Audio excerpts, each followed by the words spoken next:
Então, pessoal, tudo bem? Professor Davi falando.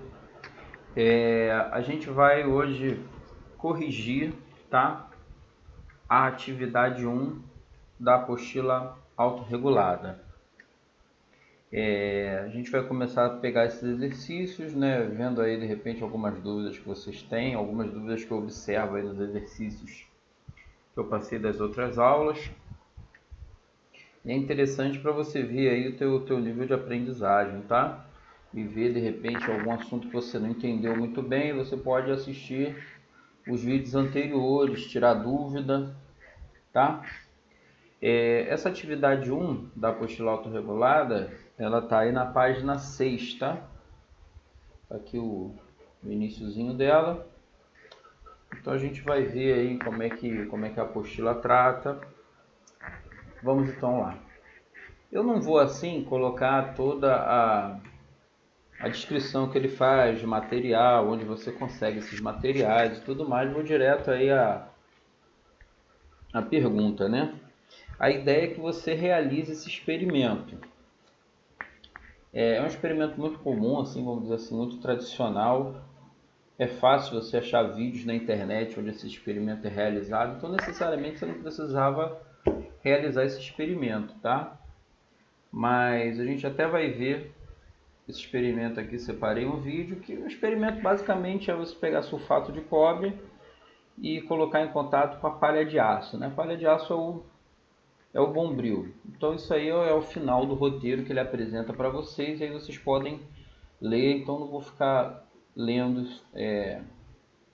o que está escrito aí na apostila que vocês têm, ou ela impressa. Quem não tem ela impressa, é só ir na primeira aula de agosto que eu postei na plataforma, que vai ter o arquivo da apostila, tá?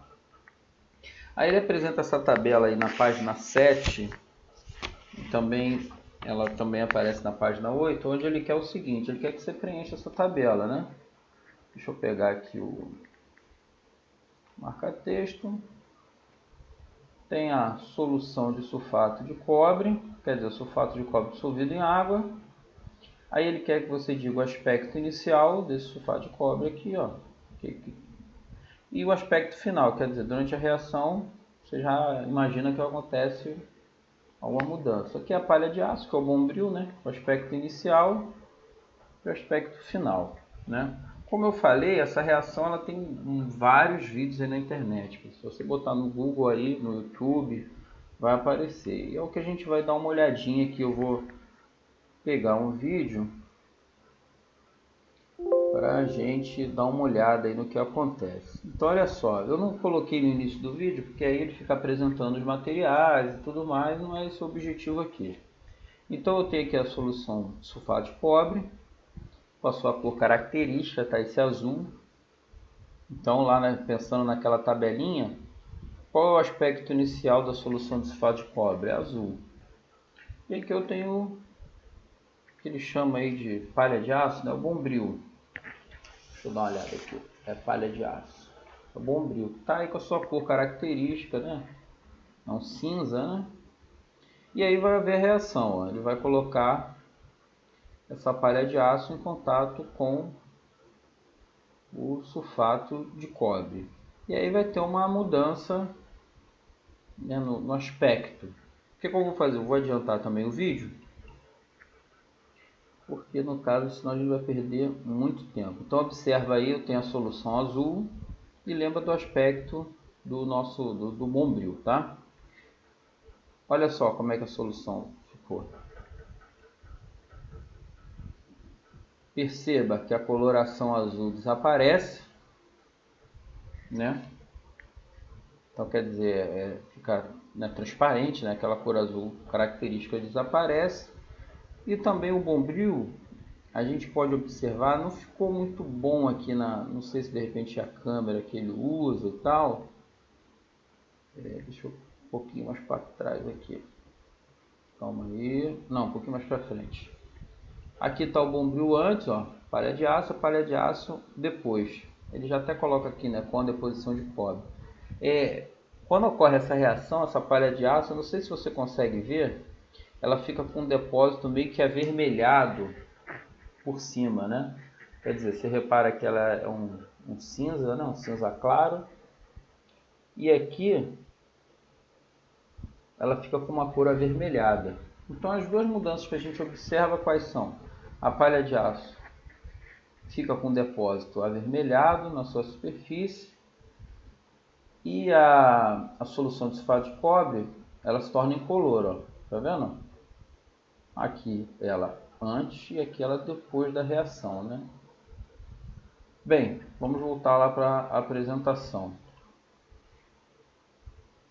Vamos voltar, vídeo, tá aqui. Então a gente viu, então se a gente pensa aqui nessa tabela, ó, cadê a tabela? Aspecto inicial da solução de sulfato de cobre, azul claro. Aspecto final, a gente pode dizer aí que é transparente, né? Translúcido. Palha de aço, ela tem aquele cinza claro e no final ela tem uma camada avermelhada, um sólido avermelhado na sua superfície, tá? O vídeo que a gente viu, aí ele apresenta aí algumas perguntas. Por que ocorre a diminuição da intensidade da cor azul na solução de sulfato de cobre? E a 2, o que ocorre com a palha de aço?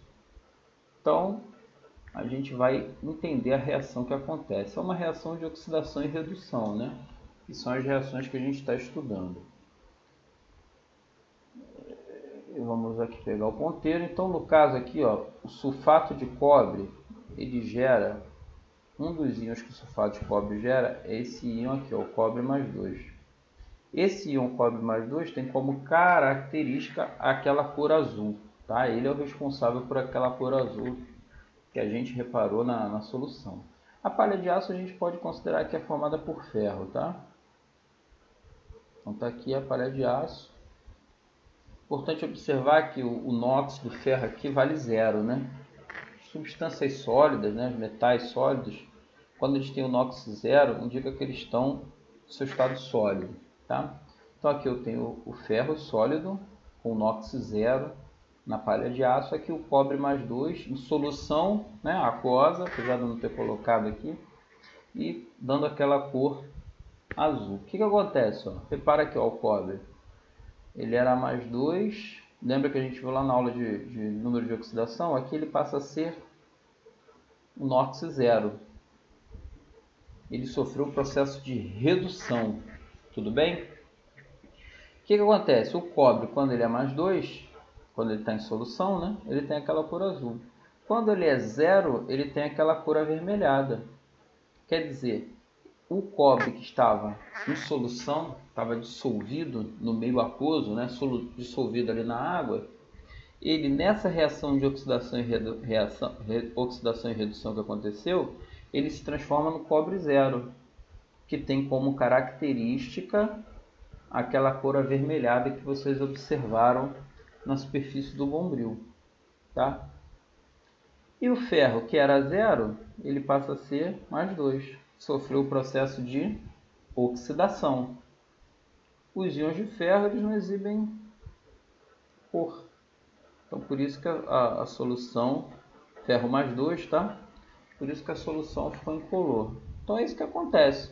Por que deixa de ser azul a solução? Porque o cobre mais 2, que é responsável pela coloração azul, sofre o processo de redução e vira o cobre 0. O que acontece com o bombril, né? Com a palha de aço?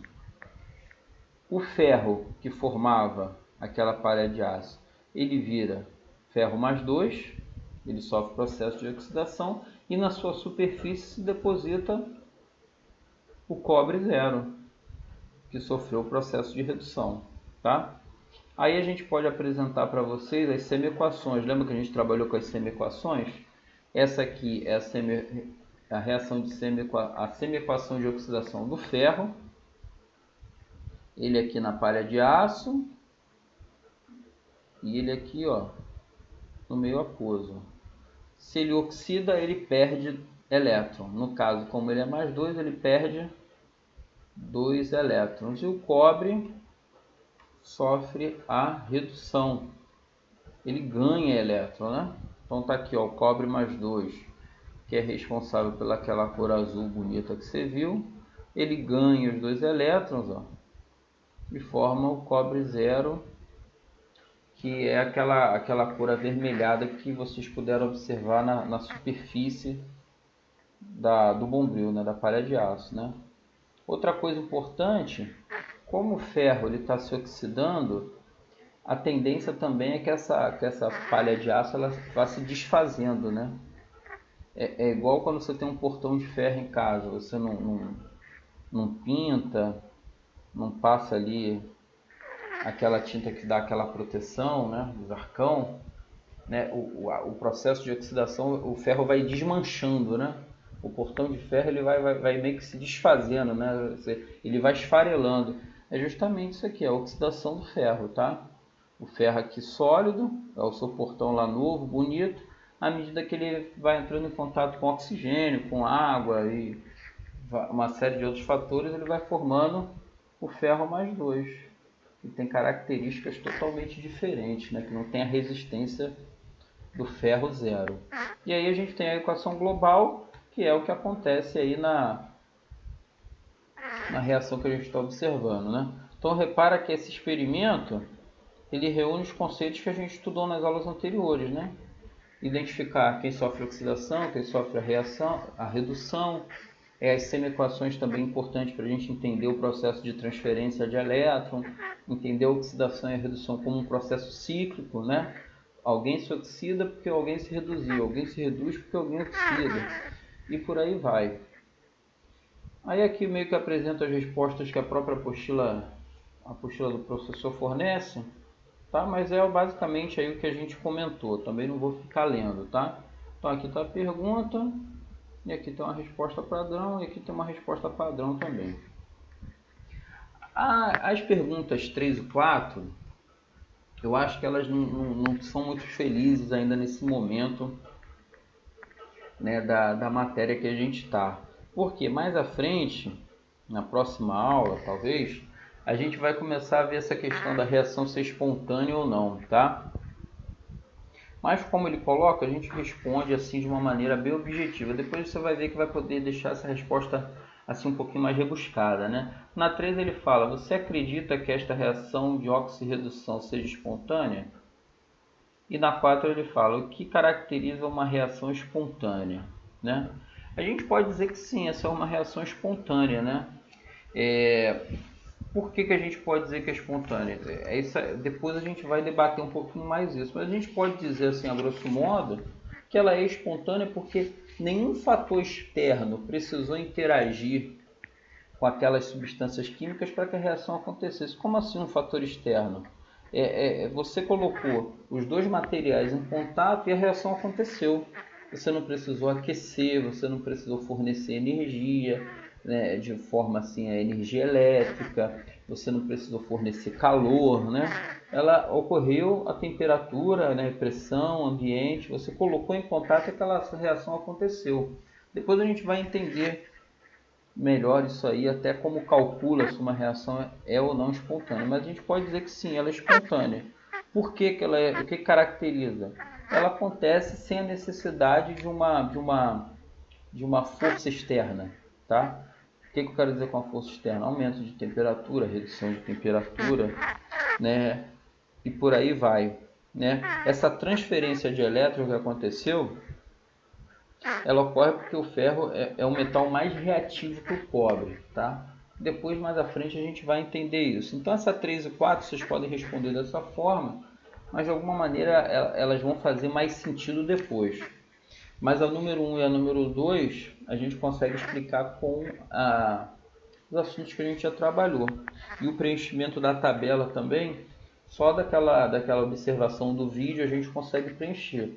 Se você quiser assistir o vídeo da reação toda, tem várias delas na internet, tá, pessoal?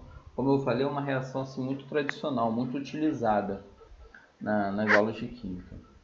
Tudo bem, pessoal? Então é isso, tá aí a atividade 1 respondida. Semana que vem a gente continua com a nossa aula. Tchau, tchau!